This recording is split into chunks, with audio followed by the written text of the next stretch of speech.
خب بریم در مورد شرایط پرداخت و قیمت‌های این پروژه. این پروژه جذاب 3 طبقه پودیوم داره، طبقه همکف، 3 طبقه پودیوم و بعد امکانات. طبقه اول مسکونی یا همون 4م میشه، یعنی از زمین طبقه 4م میشه، تا طبقه 28 میکس 2 خواب و 1 خوابه هستن که 10 تا واحد داریم تو هر طبقه، و طبقه 28 تا 30 میکس 2 خواب و 3 خواب که بین 6 تا 8 واحد قراره باشن، و از طبقه 30 تا 35 هم هر طبقه فقط 3 واحد داریم که همشون 3 خوابه هستن.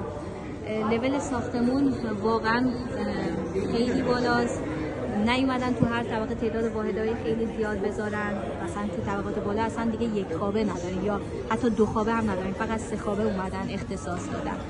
هیچ واحد بدون ویوی نداریم، 1 خوابه ها ویو جنگلی و فضای سبز جذاب و 2 خوابه ها 3 خوابه ها ویو دریا. البته بازم به اون طرف هم تو ماکت مشخص نیست، بازم واحدایی داریم که ویو مارینا و دریا رو خواهند داشت.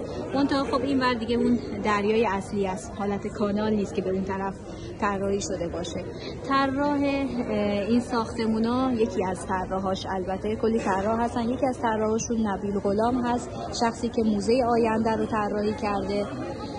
واقعا پروژه خیلی خاصی هست، وقتی مخصوصا شهرکی باشه ریسک خرید برای شخص نداریم و همیشه ارزش افزوده خودشو داره. برای خرید و فروش خیلی راحت تر هست، برای اجاره‌های بلند مدت، اجاره‌های کوتاه مدت به خاطر امکانات خود شهرکی واقعا جذاب هست. شرایط پرداختش خیلی خوبه، 50% توی ساخت، 50% زمان تحویل کلید که آخر 2028 میشه، 10% قسط اولیتون، 10% 1 ماه بعد و مابقی 6 ماه یه بار 5% پرداختیتون میشه.